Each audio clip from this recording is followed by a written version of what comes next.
voter ID, MAGA hats and timber larceny. My poll worker training for Mississippi elections. Gulfport, Miss, we're stuck on current and valid photo IDs. Our trainer, Rennick Taylor, hands a driver's license to the African-American woman in the front row. Is this a valid ID? She reads the card, then tilts it to see the state seal wink. Yes, she says, definitively. Check out the photo, Taylor says. Does it match the person standing in front of you? The card's picture shows a young, thin man with short, brown hair. Taylor is middle-aged, with a belly and long hair pulled back in a ponytail. No, she says. Can I still vote? We all hesitate with her. The photo clearly does not look like the man standing in front of us. Are we required to match the person to the picture exactly? I am with 40 other people in the civil defense room of the Harrison County Courthouse. By noon, we will be official poll workers, ready for Mississippi's June 5 primaries for U.S. Senate and House seats. More, tell voters in real time if adversaries try to hack and manipulate elections. More, I agree with Donald Trump, we should have voter ID. Here's how and why. I'm training to be a poll worker because I was born in Mississippi and my husband and I moved here 3 years ago. We registered to vote our first week back, and we got new state driver's licenses to use as photo IDs to vote. The paperwork was more complicated than I expected. The state required an actual Social Security card, which I lost long ago and now needed to replace, which meant another trip to another office. It felt like Mississippi was intentionally making each task difficult. I managed, but I wondered if and how others did. I vowed then to get involved in the voting process. So? Taylor asks. Can I vote? I imagine him standing in front of me on election day, ready to challenge me. No? Says the woman in the front row. The answer is yes, Taylor can still vote. I might not look like I did a few years ago, he says. Some people gain weight. Some lose weight, but the ID still has their fat face. They can still vote. Taylor shows a PowerPoint slide explaining current and valid photo ID. The word current means within 10 years. Even if the ID expired 10 years ago, it's considered current. Valid means your ID does not appear to be forged or fake. All morning, Taylor teaches us.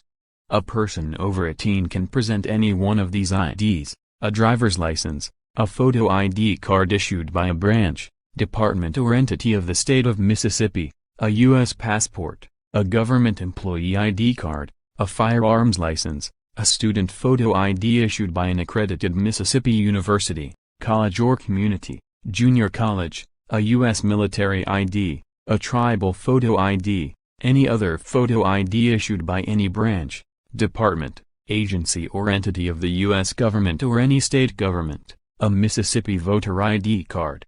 If you don't have any of these, you can apply for a free voter ID card at any Mississippi Circuit Clerk's office.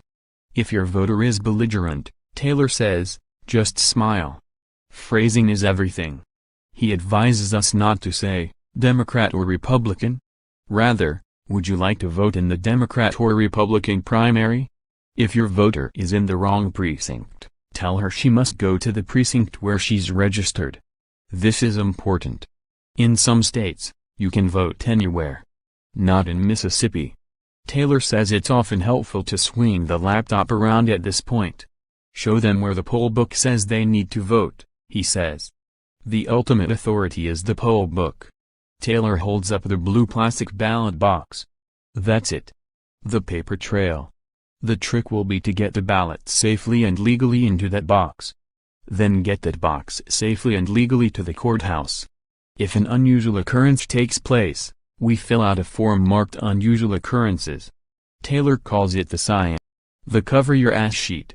And if we see police lingering or a squad car parked too close to polling, we should ask them to leave. Their presence counts as intimidation. This might be your only chance to tell the police to scram, Taylor says. Taylor reminds us that no campaign materials or logos should be anywhere within 150 feet of the polls. If someone is wearing a campaign t-shirt, we should ask him to change or take off the shirt and wear it inside out, A woman asks about President Trump's red Make America Great Again caps. Taylor says they no longer count as campaign material. MAGA could also mean my attorney got arrested. We view the tools of our democracy, the new touchscreen laptops, the secrecy folders, the rolls of white tape, the ballot cards, and the flash drive that goes into the transparent media bag. He shows us the blue, green, red, and gold bags marked affidavits, spoiled ballots, absentee ballots and challenged ballots. It looks like an array camping kit. We're near the end.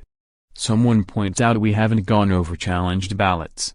Anybody can challenge a voter, Taylor says in a measured tone. It has been known to happen. Wait. What? I imagine some Faulkner-like scenario of a man in overalls running into the voting room, yelling that his neighbor can't vote because of a horse he stole or a barn he burned. But this is no joke. Turn election day into election weekend. We need more voter turnout, not less.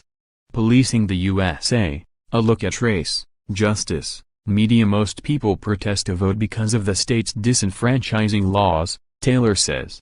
Under Mississippi's 1873 Constitution, once you're convicted of a felony, you lose the right to vote, often, even after you're served your sentence.